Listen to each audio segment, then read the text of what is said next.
Persoalan harga pangan yang meroket belum juga mereda. Harga sejumlah komoditas pangan terpantau kembali bergerak naik pada 31 Oktober 2023. Panel harga Badan Pangan menunjukkan harga beras medium naik Rp20 ke Rp13.220 per kilogram. Padahal di 30 Oktober, harga beras medium sempat turun. Kenaikan harga beras medium di tingkat eceran sudah berlangsung sejak awal tahun 2023. Provinsi Papua menjadi provinsi dengan harga beras medium termahal, yakni Rp15.490 per kilogram. Sedikit berbeda dengan harga beras medium, beras premium justru bertengger di Rp14.990 per kilogramnya. Komoditas lain yang mengalami lonjakan harga yakni cabai merah keriting. Harga cabai jenis ini terkerek hingga 3,55% atau Rp1.780 menjadi Rp51.900 per kilogram. Di tingkat eceran, harga cabai merah keriting di Maluku menjadi yang tertinggi di RI dengan harga Rp71.450 per kilogram. Sementara harga cabai keriting termurah berada di Nusa Tenggara Barat, yakni Rp33.520 per kilogram. Mencermati kenaikan harga pangan, Presiden Joko Widodo meminta Menteri Pertanian Andi Amran Sulaiman untuk terus meningkatkan produksi beras. Hal ini dilakukan untuk menurunkan harga beras. Di tingkat daerah, Jokowi memerintahkan kepala daerah untuk melakukan intervensi langsung jika terjadi kenaikan harga melalui anggaran tak terduga pada APBD.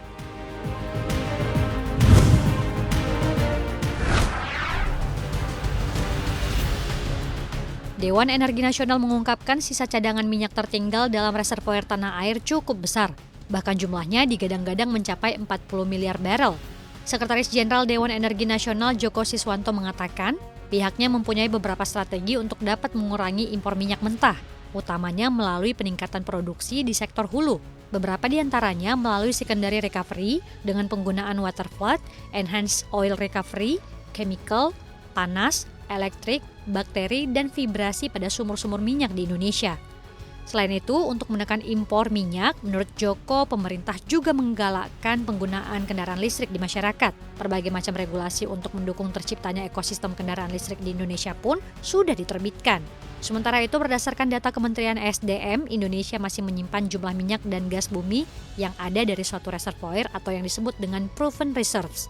Proven reserves migas RI tersebut mencapai 10% dari potensi sumber daya yang ada. Mengacu data Kementerian SDM per Januari 2023, proven reserve minyak bumi di Indonesia mencapai 2,41 billion barrel oil, sedangkan proven reserves gas bumi berada pada angka 35,3 triliun cubic feet.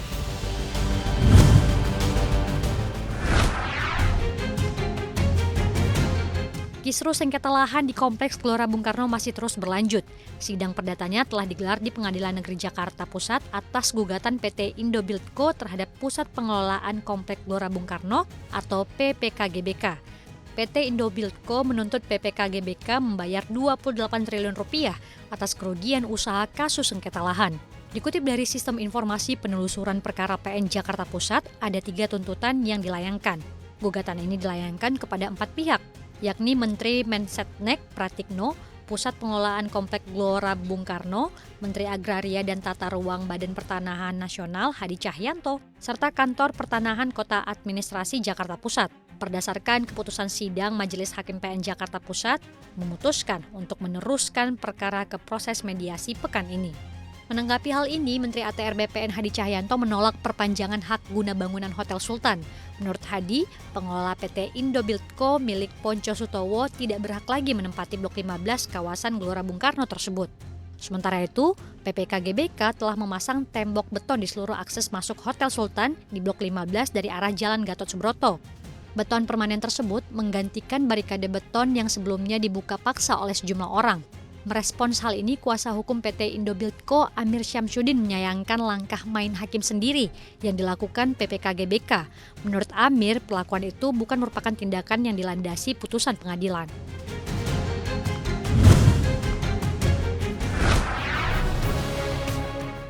Drama mogok kerja yang dilakukan Serikat Pekerja atau United Auto Workers beberapa bulan lalu memasuki babak akhir. Para pekerja tersebut akan mendapatkan kenaikan gaji hingga 33%. Kesepakatan terbaru dengan General Motors dan UAW ini menyusul kesepakatan yang dicapai Serikat Pekerja dalam beberapa hari terakhir dengan Ford Motor dan pemilik Chrysler Stellantis. Serikat Pekerja memenangkan paket kenaikan upah 33% dan GM akan memberikan $2.500 Amerika Serikat dalam 5 tahap pembayaran kepada pensiunan hingga tahun 2028. Kenaikan gaji dan tunjangan ini juga berlaku di 2 produsen lainnya, Ford dan Stellantis. Dengan adanya kesepakatan kenaikan gaji, Serikat Pekerja secara resmi menghentikan pemogokan terhadap Detroit 3 atau 3 produsen mobil terbesar. Di sisi lain, kontrak baru ini akan meningkatkan biaya secara signifikan bagi produsen mobil.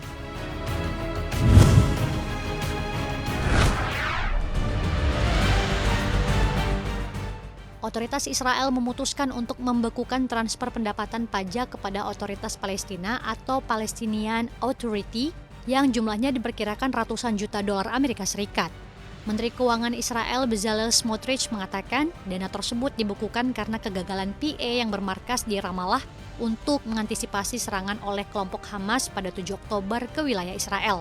Serangan tersebut menjadi awal konflik Israel-Palestina saat ini.